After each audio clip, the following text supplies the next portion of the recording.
everyone. Thank you. I think that's recording started now. So welcome everyone. I'm going to attempt to share my screen now. So let's see if that works. Bear with me.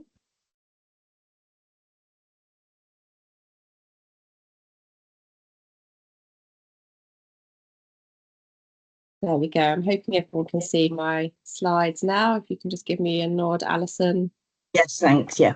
Fantastic. So welcome. I'm Dr. Claire Phipps. I'm a GP and a British Menopause Society menopause specialist. And I'll hand over to Caroline to introduce herself. Hi, I'm Caroline, obviously Claire's sister, and I'm a trauma-informed breathwork coach and yoga teacher. So today what we were going to focus on is thinking about kind of the holistic management treatment of the menopause. So we're going to give you an introduction to breathwork and how that can be important to manage some of the symptoms that are associated with perimenopause and postmenopause. We're of course going to talk a little about what menopause is, symptoms, diagnosis and treatment, and also briefly on how we can all get the most out of our GP appointment. So we thought we'd start first of all with a guided breathing exercise led by Caroline, because this can really help to ground us, but also can help to improve some of our symptoms if we breathe well. So over to Caroline for this. Hello everyone. One of the reasons it's really important for me to share breathwork is because many of the symptoms around dysfunctional breathing, so not breathing efficiently or breathing as well as we could do, tally up with menopausal symptoms. So if you think of heart palpitations, restless legs, vertigo, dizziness, pins and needles is another one, brain fog. So all these symptoms often can be alleviated simply by learning to breathe really, really well. Not always, but often. You'll know if you're not breathing brilliantly if you wake up with sore neck, head, shoulders as well. That's a really key one. And perhaps you have cold hands. So that's something else that can be a signal. So we're just going to spend a few minutes thinking about our breath and how we can support breathing well just in day-to-day lives. And I talk about sort of the law of subtraction. We don't want to add things into our days. We've got busy enough lives often as it is. But can we, while we're making a cup of tea, while the kettle's boiling, spend 1 minute breathing well and just putting these little things into place so that we're maximising our time, but using it really helpfully. And the more we practice actual functional breath work, I teach it a bit like a respiratory physiotherapist would. The more we can practice it consciously, the more it will happen when we're not thinking about it and support us in our health and well-being. So to begin with, if you can find just a comfortable seat, you'll see I'm sitting, well, just about see, I'm sitting in a chair, I'm sitting upright. And of course, posture is really important. I like to think of the lungs as teardrops, and the largest section is right down at the base here, protected by the base of the rib cage, and that's where we really want to get that inhalation too. So as best you can, sitting tall, and thinking maybe about rolling your shoulders a little bit, just releasing anything you can in your shoulders. And I'm going to invite you just to ask some questions of your breath, so just get a sense of how it's feeling right now, and then we'll do that in a few minutes once we've done some conscious breath work.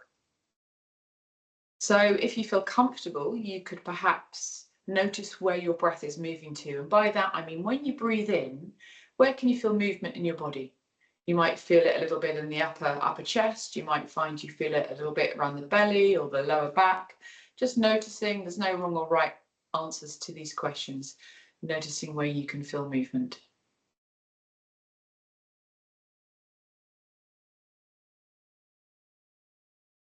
And then perhaps you also think about the rhythm of your breath, whether it feels fast or slow or something in between. It might be that it feels that one side of the breath is a little longer than the other. So as you inhale and exhale, you might find one is longer than the other.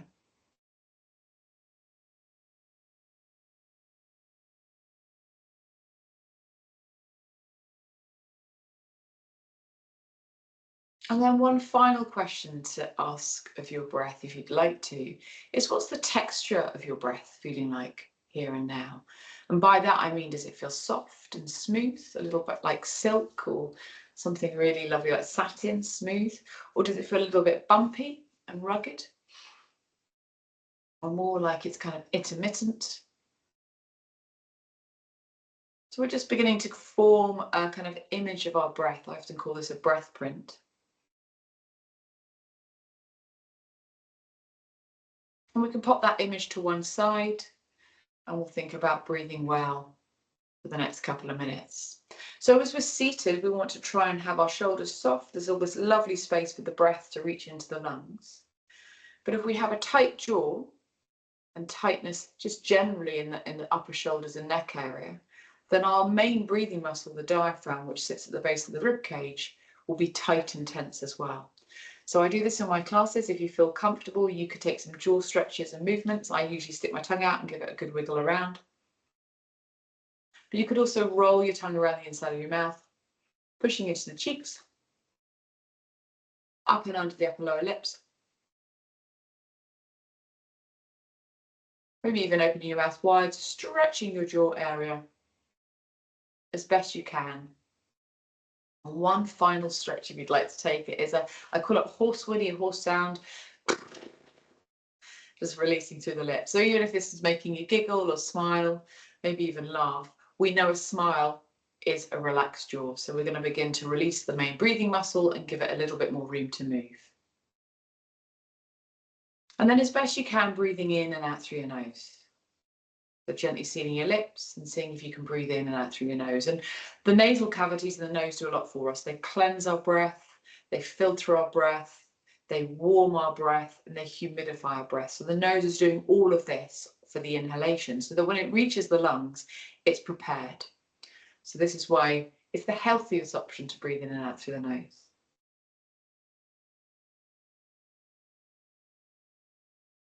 And doing as much or as little as you'd like to over this next minute or two. So if at any point you do need to pause or rest, knowing that you're really welcome to do that.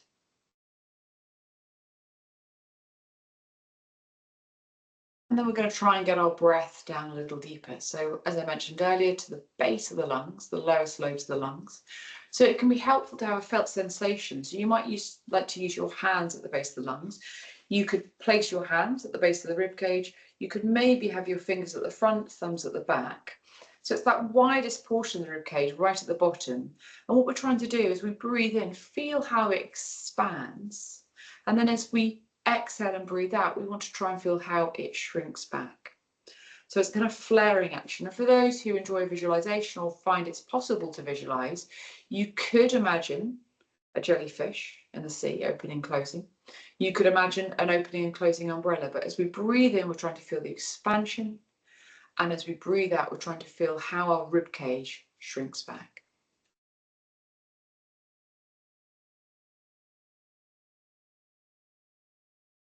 Resting your arms or in your hands if you need to at any point.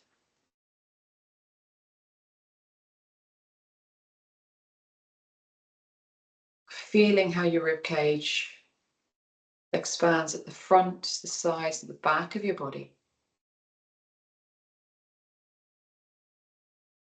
And noticing how it contracts as it shrinks back.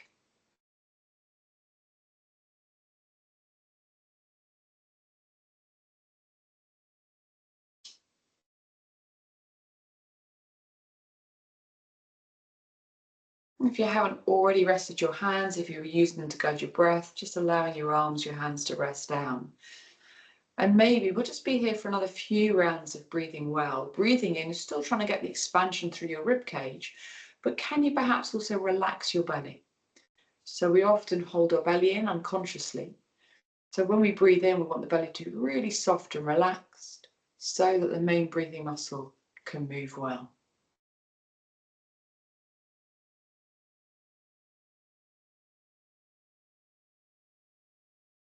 Take 4 to 6 more rounds here, breathing in, a rib cage expansion, belly relaxed, shoulders soft, still sitting tall. And as you breathe out, noticing how your rib cage contracts, and still as best you can, allowing and inviting your jaw to remain relaxed.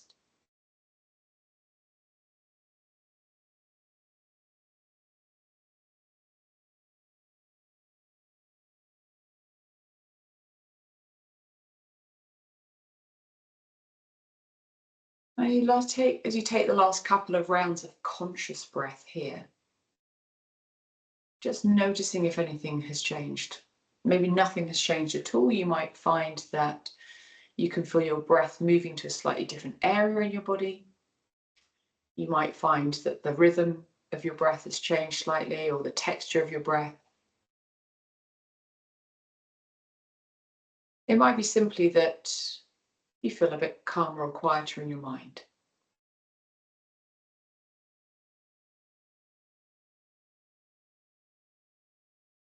So I'm going to invite you to try and breathe like this throughout our session today as Claire presents some slides. And many of you may have closed your eyes. Sometimes that comes naturally when we think about our breath and we just calm our mind down. So if you have closed your eyes, you might like to gently tuck your chin towards your chest, softly and gently blinking your eyes open, allowing the light back in, and then bringing your head back to center. I'm going to hand back over to Claire to gently guide us through some slides on perimenopause, menopause, postmenopause. Thank you, Caroline. Hopefully everyone is a little relaxed, and we will come back to that slide momentarily. So when we talk about menopause, we often use menopause as sort of an umbrella term for lots of different aspects of what's going on. And really what I wanted to do is break down as doctors so that we know what we're talking about when it comes to definitions. And really what we're talking about is perimenopause being the time and the transition up to our last period. So for many women, this can start from our early 40s, and it can be on average between 4 and 8 years, sometimes even a bit longer, up to 10 years. And it's that transition time when you're still perhaps having periods. They may be becoming intermittent, they may be becoming shorter, longer, heavier, lighter, anything's possible. But actually it's the transition time to the menopause, which actually just refers to one point in time when we can retrospectively look back and say we've not had a period for 12 consecutive months. And after this point, we're postmenopausal, and we're postmenopausal for the rest of our lives. The average age of that menopause in the UK is 51, but obviously no two women are the same. And we know that there are significant proportions of women who have an early menopause, so their period stopping under the age of 45. And approximately 1 in 100 women will have a premature menopause, which is when they have intermittent ovarian function. So the ovaries don't function as normally under the age of 40. We're not going to talk about too much about POI and surgical menopause, which is an abrupt menopause. That's sort of a topic in itself, but I'm happy to answer any questions if you have any on those two at the end. So why is the menopause important? Well, we know that the menopause and the age of menopause hasn't actually changed in the last 100 or so years. The age of the menopause has always been around 51. Before sort of around the 1900s, our life expectancy was around 51 to 53. So actually we didn't live very long postmenopausally. But actually today we know that the life expectancy is much, much greater. And we're living approximately a third of our lives postmenopausally, and that's why it's really, really important. So what is actually happening when we approach the menopause and in that transition phase? Well, you can see here that actually in our reproductive years, what we know is that, I'm going to just point, is that we can see that the hormone profiles are going up and down in tandem. So estrogen here in the red and progesterone in the blue. Takes a while for this pattern to be established. So in our early teenage years, obviously everything's all over the place essentially, but actually usually things start to regulate in our reproductive years, not obviously for everybody. When we hit the perimenopause, what happens is, importantly, our estrogen levels peak ever so slightly as our ovaries begin to suspect that they're not going to work as well. And that's because we're not producing as many eggs from our ovaries, and eggs are the driver of our estrogen levels.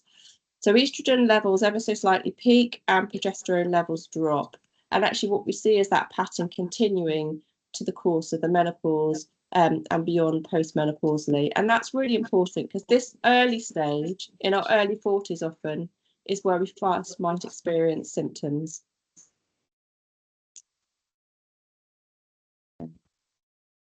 Move on. So how do we diagnose the perimenopause? Well, most women won't require a blood test. over the age of 45, we don't tend to measure hormone levels because they're just not helpful. We know that over the age of 45, most women are very likely to be perimenopausal. And what we want to do is try and treat symptoms accordingly. And that might be with HRT, that might be with something else. But actually, they're not very helpful. And the reason for that is because the levels of hormones change really, really dramatically day by day, minute by minute. So you can see here, this is one woman over the course of a couple of years who initially had some abnormal blood tests indicating she might be perimenopausal, but then blood tests taken later were actually normal. And more often than not, what we do is we capture a normal result, which actually doesn't help us or guide us in treatment. It doesn't give you any information, really. It just, you go away with a normal result, but you're still not feeling quite well. Blood tests can be helpful if you're under the age of 45 and certainly under the age of 40, if we're trying to rule in or rule out other conditions. And actually, we would do those pretty standardly, really. But over the age of 45, we tend to not do them anymore. So moving on to the symptoms of the menopause, we know that approximately 80% of women will experience symptoms. We know that 20% of women will experience symptoms severely to the point that it's significantly affecting their quality of life. And that's important because we know approximately 1 in 10 women will leave the workplace because of their symptoms. And what we tend to think about is dividing these up into physical symptoms, genitourinary symptoms, and psychological symptoms. So when we think about physical symptoms, what we're thinking about is probably symptoms you all know about. So typically hot flushes and night sweats. But around 20 to 25% of women will not experience a hot flush or night sweat. So we can't rely on these as symptoms of the perimenopause alone. Again, irregular periods are really common, or periods that are a little bit late, periods that are heavier. But again, we can't rely on that alone. If you've got something like the Mirena coiling that's stopping your bleeding, that's sort of obviously reducing the fact or reducing the amount of bleeds you have. So we can't rely on that alone. Heavier periods, joint and muscle pains are really, really common. As our estrogen levels fluctuate and fall, estrogen is a really good driver of lubrication in our joints, and joint and muscle pain can become really common. We also know headaches are much more common, migraines are much more common, as well as fluctuating levels of estrogen and progesterone occur. We commonly see, and you'll probably know, the hair and skin changes, so thinning hair, drier hair, brittle hair, dry skin, itchy skin. And interestingly, what we know is that tinnitus can become more profound during the perimenopause as well, because estrogen is really important in maintaining the nerve functions in our auditory canals, in our ear canals. So it's really important that a new onset tinnitus is investigated. Obviously, we don't want to put everything down to the perimenopause, but it's important that we know it could be a sign of the perimenopause. Weight gain, probably one of the most common things that I see in clinic. Itchy skin and formication, which is terrible. It's the feeling of something falling over your skin. And of course, insomnia, really, really common for lots of reasons. You'll remember when I showed you that slide of the hormone levels, and that's important because that initial spike in estrogen before it drops, it doesn't last very long, can sometimes be a trigger some of the first symptoms of the perimenopause. And often those aren't hot flushes, night sweats, or those physical symptoms. They're often the psychological symptoms. They're often the anxiety, the low mood. If you've had a history of PMS, worsening symptoms just before your period comes. Irritability is really common. Memory, brain fog, feeling like the colour has gone out of your life. These are really common symptoms. And actually what we find is that these symptoms tend to occur first. And what we don't want to do is misdiagnose this as a depression and give antidepressants, because we know if your symptoms are the result of the perimenopause, antidepressants have a role, but they are not first line in treating this. Hormone replacement therapy is first line if your symptoms are perimenopausal in origin, if you, of course, want to take HRT, and if you can take HRT. But these are some of the first symptoms that we might notice, and some of the things that are really, really common. And then moving on to the genitourinary symptoms. And I think this is the thing that we really want to focus on a lot, because this will affect the vast majority of women. Some obviously not severely, but for others it can be incredibly debilitating. So what we commonly see is vaginal dryness. So this could manifest as pain during sex. It could be discomfort even on putting underwear on, or sitting down on a chair, or riding a bike. We know that dryness can lead to an increased risk of urinary tract infections, so UTIs, but also there's burning, there's itching, there's bleeding after sex. And what we see quite commonly is self-treating of thrush, thinking that itchy, dry skin and sometimes a change in discharge is thrush related, and actually, in fact, it's low levels of estrogen in the vaginal canal. And estrogen is really, really important here, because what it does is it maintains the vaginal elasticity, it reduces dryness, it enables that lubrication to be present not only in the vagina itself, but on the vulva and around the urethra, our urine tube. And it's that input and impact of estrogen that stops urinary tract infections, essentially. So it's really important that we recognise this, because treatments really, really work. So when we think about symptoms, and Caroline alluded to this at the start, and I think this is a really important side, and I might hand over to Caroline just to quickly run through this, if that's okay. Sorry, just unmuting myself there. So yeah, so the breathing well, hopefully you had a sense that your ribcage was expanding there. What we're trying to do is get our inhalation right down to the base of the lungs, because that's where most of the gas exchange takes place.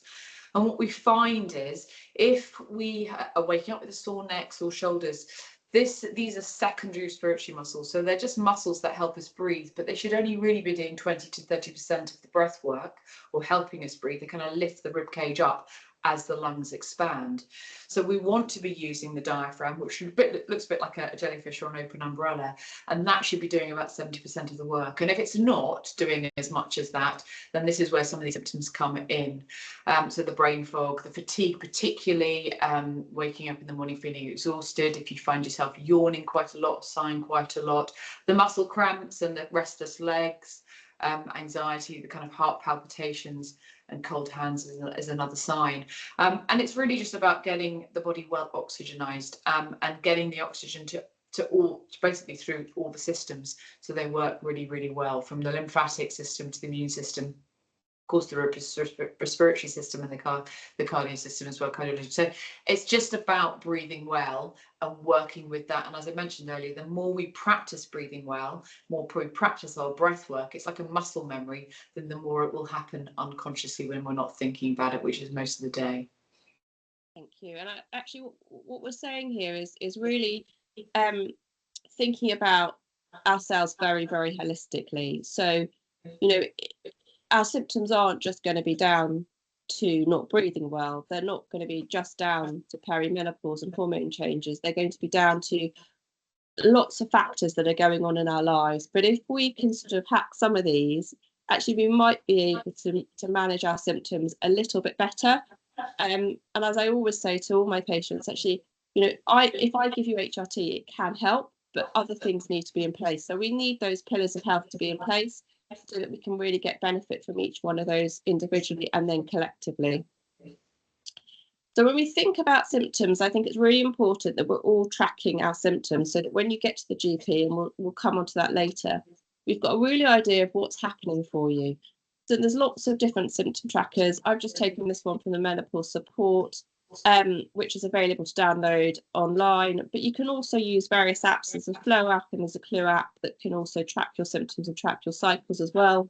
But it just helps us to think about what's happening, the impact of these symptoms, and the impact of these symptoms on your quality of life as well. Because if you go in with one or two symptoms, it's quite easy for you to be misdiagnosed. And what we want is a collection of symptoms, so that we can really be signposted to say, well, actually, this isn't, for example, this is not a depression. This is alongside other symptoms that could be perimenopause related. So why do we worry about menopause, and why is it so important that we're having these discussions?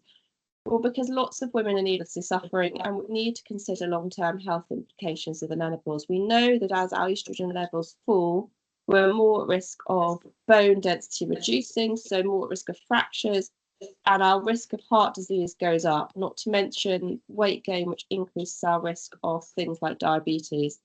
We know that many of us will have symptoms and some of those will be severe.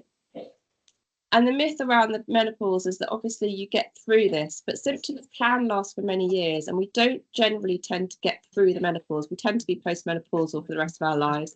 So we really want to think about our symptoms, think about how we can improve our health, whether that's with medication or not, but we want to make sure that that is an option for every woman to discuss. So every woman needs to have that discussion and be able to go to somebody to have that really holistic discussion. So we're going to focus briefly on hormone replacement therapy at the moment, because I think that this is a really important treatment, obviously, for perimenopause. It's not the only treatment. When I have a consultation with a patient, what I lay out is all the options that are open to them, and HRT is one option out of many. So I'll focus on that first.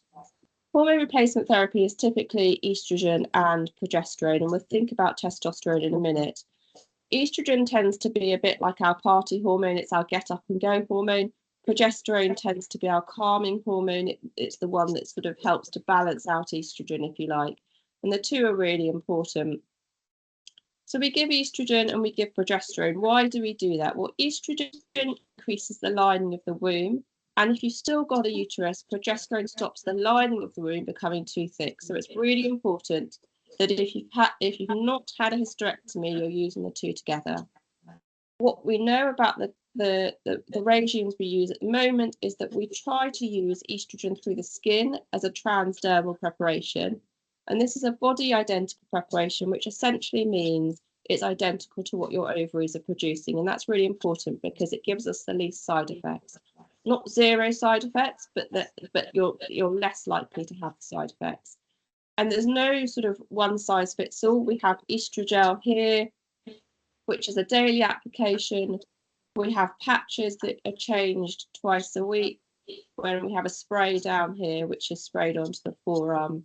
And there are different types of gel just made by different drug companies. How do we choose one preparation for you? Well, it's personal preference. So we often say, what are you more likely to get on with using? What are you more likely to remember to use? Because for many of us, we've gone from not using anything to having to use something, 3 or more potentially different preparations. So really it's about individualizing your treatment plan and seeing what's most important to you. There is also oral HRT too, oral estrogen, and that shouldn't be dismissed. I think we've become a bit scared of using estrogen orally, but for some women it's really, really effective, and that's taken as a tablet along with progesterone as well. The progesterone here we tend to use is utrogestan, and this is what we call a micronized progesterone.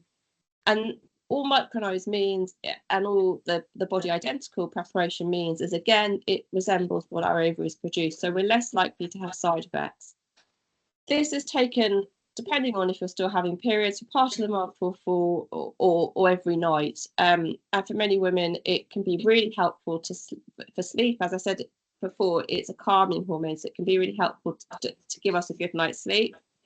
However, and this is a big however, utrogestan, although it's body identical, has two problems. The first is because it's so gentle, because it's such a natural product, it's not great at controlling bleeding. So it's really common to have some intermittent irregular bleeding when you first start it, which tends to be transient and go away, but sometimes it's not. So that can be problematic. And the second problem is it's a bit like Marmite. So I describe this to my patients as a bit like Marmite. You're going to love it or hate it.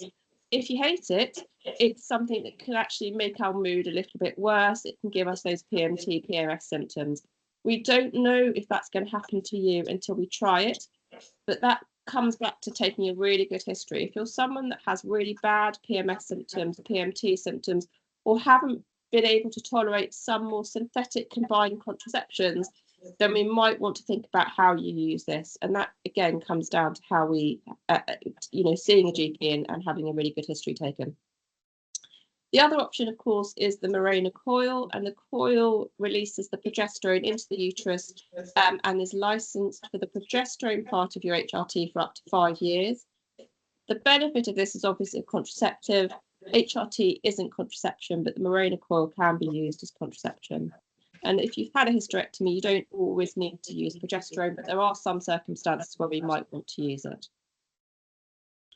Moving on to vaginal estrogen. Vaginal estrogen is not HRT and is really important if you're having those urinary symptoms that we discussed earlier, because it's a really safe treatment.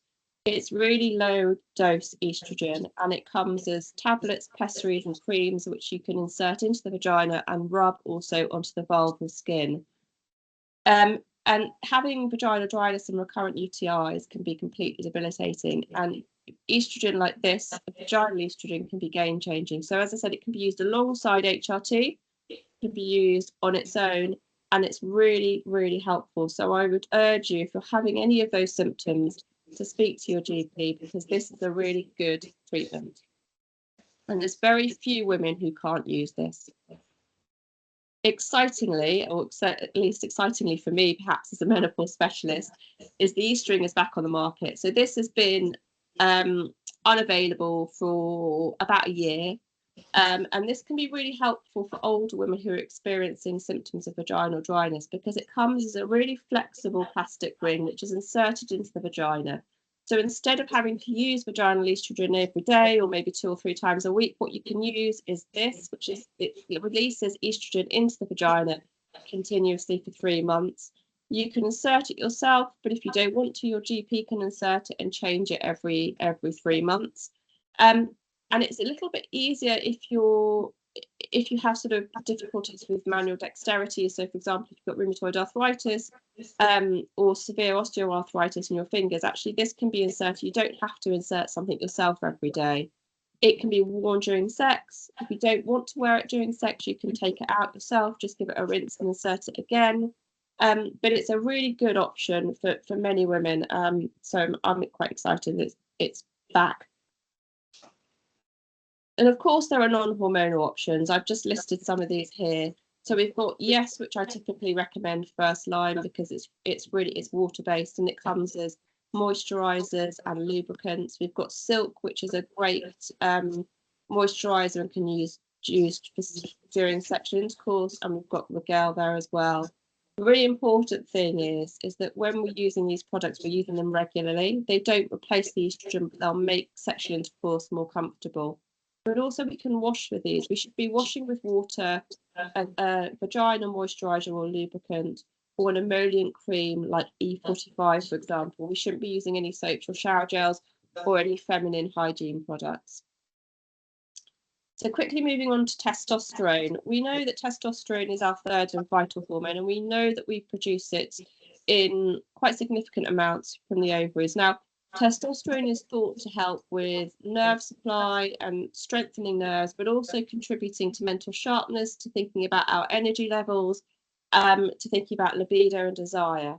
And we know that as our levels fall during the perimenopause and beyond, what we experience is a combination of symptoms, perhaps. So typically, what we see is low desire. But within the NHS, we can only really use testosterone if you're already established on HRT and you describe symptoms of low desire. Now, libido and desire in women is complicated. It's not by any means just going to be about testosterone. And for some women, testosterone won't be effective, and we need to think about other options. But it can be really useful for some women, and this is where your GP may be able to prescribe testosterone, but often they might not be able to, not because they don't want to, but because there is a bit of a postcode lottery in where we can obtain this. So for some regions, it's still what we call an amber or a red, which means that it has to be initiated by secondary care, by the hospitals, before your GP can take over prescribing. But it is a really helpful treatment, and we know, or what we don't know, what we don't have any data on, is the effect on mood, cognition, memory, brain fog, mental sharpness. There's no absolute confirmed data that testosterone helps with this. However, we have a lot of observational data looking at women who are using it, who report improvement in these areas. So it is something that we use regularly. And like with all medications, we would review you on a sort of 3 to 4 month basis with this and see if it's working, because if it's not effective and we've got your blood levels of testosterone to a decent amount, actually we would probably stop it if it's not effective. What we're using testosterone here for is a really tiny dose of testosterone to replace levels to what your female physiological levels were, so in your 20s and 30s. We're not trying to give you huge amounts, so side effects are really, really rare. So those sort of scary side effects that you hear about, voice deepening, hair growth and clitoral enlargement, I think are there for a reason. We all worry about them, but they tend to be if we're using massive, great big doses of testosterone, which we don't use in perimenopausal and postmenopausal treatment. So just a brief slide on breast cancer. This refers to the older types of HRT, which we tend not to give anymore. So you'll remember the Women's Health Initiative study from 20 years ago, where HRT was described as increasing the risk of breast cancer significantly. We now know that that's not the case, and further studies have shown that not to be the case. But let's just think about breast cancer and HRT related to older types for a moment, because actually what we know is that in the general population, we look at 1,000 women aged between 50 and 59, we know that regardless of HRT, there will be 23 cases of breast cancer. We know it's really common, unfortunately. We know that in women who are using a combination of HRT, so oral estrogen and a synthetic progesterone, so a progesterone that is not body identical, that is man-made, there'll be an additional 4 cases. We know that the breast cancer risk with HRT is actually related to the progesterone, not the estrogen. So we know that there are 4 fewer cases of breast cancer in women who use estrogen alone HRT. And that's really important to remember. But then look at the women who are slightly overweight. So in women with a BMI greater than 30, we've got an extra 24 additional cases of breast cancer. And that's really important to know, because lifestyle, nutrition and diet plays a really big part in our breast cancer risk. And we know that there's 7 fewer cases in women who take moderate exercise. So really, I guess the upshot of this slide is there's lots of things that we can be doing to modify our risk of breast cancer. And the Breast Cancer Now charity have got brilliant slides and brilliant leaflets on reducing the risk of your breast cancer. So if you can take a look, then I would encourage you to do so. So what are the benefits of HRT? We know that it reduces our risk of osteoporosis, so bone thinning. We know that as an indirect effect, it can help reduce our insulin resistance and reduce our risk of diabetes. We know that it can help heart disease and osteoarthritis. The dementia profile is there in reducing dementia in younger women, so in women who've had an early menopause, but it's not yet studied and validated in women who've had a menopause at a natural age. And depression and all-cause mortality. So all-cause mortality is any cause of death, and it improves the quality of life. So we know that for women with severe symptoms, HRT can be really effective. The main risks of HRT that I talk to all my patients about are the side effects, really. It's the bloating, the breast tenderness, and the irregular bleeding. Now, for many women, these tend to be very transient, but for some, they tend to persist. And for some, that balance of, is HRT making me feel better? Is HRT making me feel worse? And if we've tried a few combinations and we've tried a few different doses and a few different preferences and a few different preparations, what we might say is, well, actually, is HRT helping? Are we actually making you feel worse or better? Do we consider stopping it and thinking about a plan B? Importance of lifestyle. I'm going to just nip over to Caroline for this one, if that's okay, Caroline. I think you're on mute still. Yeah, absolutely. And Claire mentioned that insulin resistance. One of the biggest causes of symptoms can be sugar, alcohol, and caffeine. So it's worth thinking about all of that. I sort of say, we want to have fun and enjoy what we want to enjoy. So about 70% of the time doing that, that kind of healthy lifestyle thinking, and 30% of the time having that glass of wine or whatever it might be, as those coffees and things like that. I think the main thing with the balanced diet, Claire's mentioned Mediterranean diet, plant rich. So when we think about plant rich, we're thinking about fruits and vegetables mainly, but we're also thinking about lentils, pulses, beans, chickpeas, this kind of thing as well.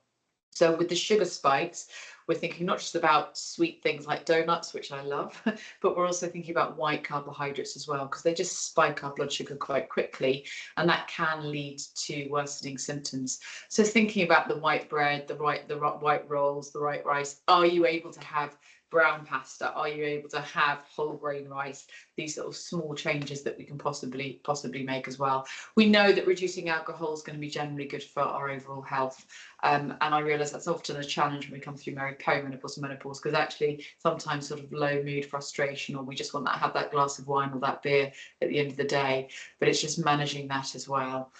We know smoking obviously is not healthy for us, so reducing that, or ideally giving it up. Vitamin D really key. We don't get enough sun in the UK, but that's also to support our bone health and bone growth as well. So really key there. And the calcium rich diet, which feeds into that as well, making sure our bones are kept well and healthy.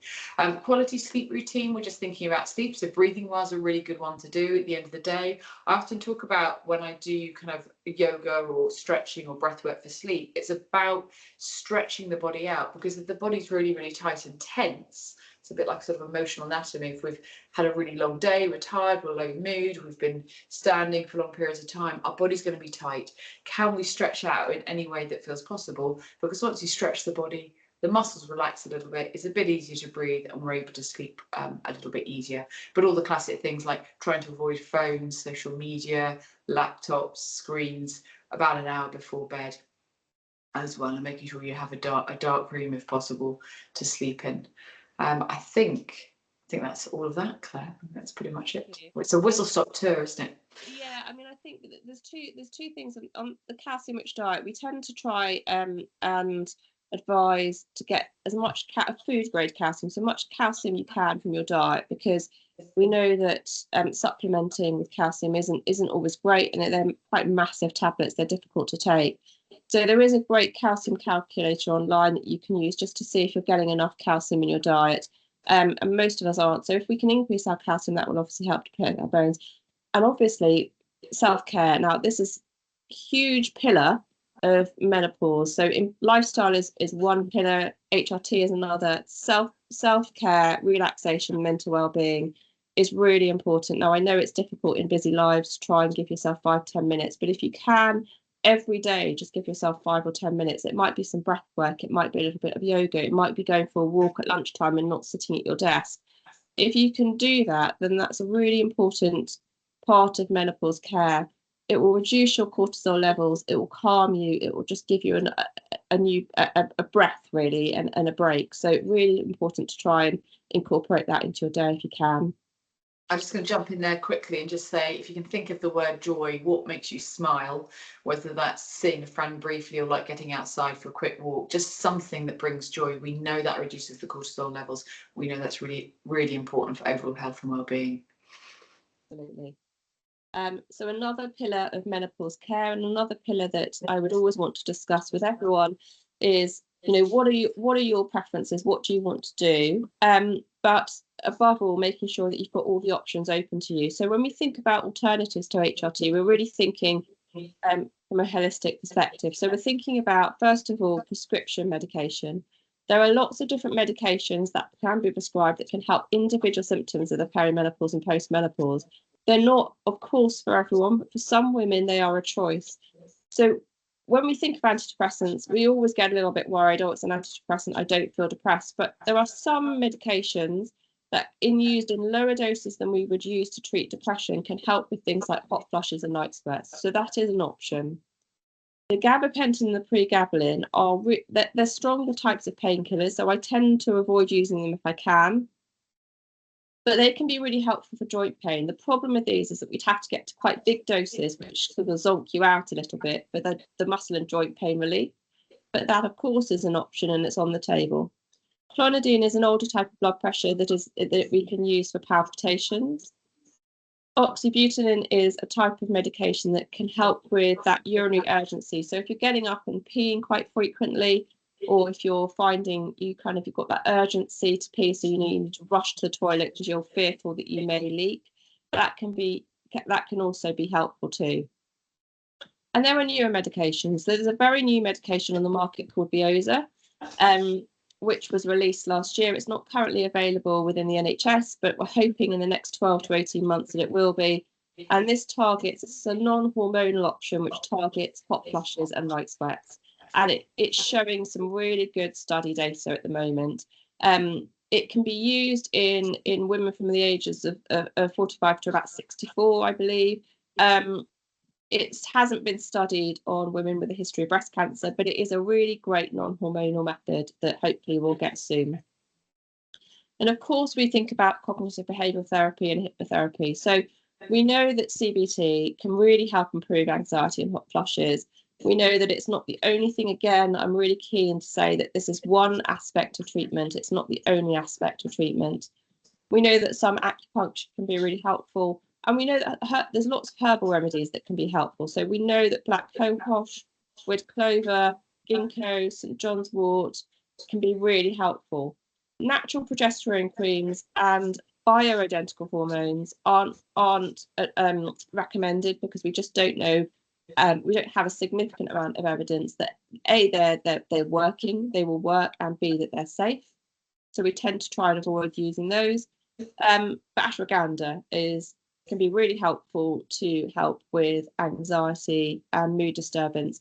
And for some women, these are really effective. So again, I'm not a herbalist, but if I feel that these might be beneficial for you, I would signpost you to a medical herbalist who'd be able to talk you through those. But importantly, as Alison said at the beginning, make sure that none of these will interact with any other medications that you're taking.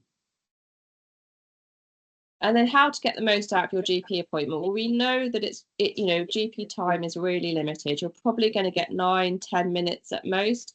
And what we don't want you to do is to feel shortchanged. But what we do know is you're probably going to have to go back a few times to get the most out of that GP appointment. So you may have to go back 3 or 4 times to cover everything, and that's fine. What we as GPs don't want to do is misdiagnose you and say everything's perimenopause when it's not. We know that there's lots of things going on that could mimic perimenopause. So if you feel like this is hormone driven and you want to speak to your GP, speak to your receptionist. Who does the most HRT prescribing, or who talks the most about perimenopause? That might be your nurse, that might be a pharmacist at your GP surgery. Know your height, know your weight. That's really important. We want to know that. And actually, we'll probably want to know your blood pressure too. Importantly, track your symptoms. Do that for a couple of months if you're able to, because really importantly, that will give us an overview of what's going on rather than just sort of thinking about 1 or 2 symptoms. Are there a collection of symptoms that are happening? When was your last smear and mammogram? Are they up to date? We'll want to know that. What are your concerns? Make a list, because 9 times out of 10, you may forget something. I know I'm like when I go, I forget everything. So, make a list. What are you concerned about? Maybe even bring a friend, maybe even bring a partner if you feel comfortable to do that. And think about HRT. Do you want to discuss HRT? Do you want to discuss alternatives? Do you have any vaginal symptoms? Are you thinking that that's actually really your main problem and actually quite like to have something to help with that? We want to know about your family history, and we also want to know about what extent your symptoms are affecting your quality of life. So really tracking your symptoms and thinking about the effect on your quality of life is really important. And just finally, what are the take-home messages? Well, really, we know that the menopause is more than about just symptoms. We know that symptoms now, but it's also long-term health implications too. Really importantly, everyone needs to know about it. So it's great to have menopause cafes, and I know you have a bi-monthly meeting, which is fab, so that you can kind of have that kind of peer learning as well. When we talk about managing the menopause, HRT is one aspect of that, but hopefully we've demonstrated the importance of lifestyle, moving, breathing well, self-care, diet, prescribed alternatives, alternative treatments that are non-prescribed, and herbal remedies. They all part of the piece of the puzzle, if you like, of perimenopause care. HRT is really safe, and it's really safe for most women, and it really does provide more benefits than risks for most women. But again, it's an individualised choice, and it's an individualised discussion with your health professional. Really importantly, what you do and what you need and how you respond to HRT is going to be completely different from anybody else, and so that is important to note. And that's us done. Here are just some resources that you might find helpful. So any questions? I'm just going to turn off the recording now.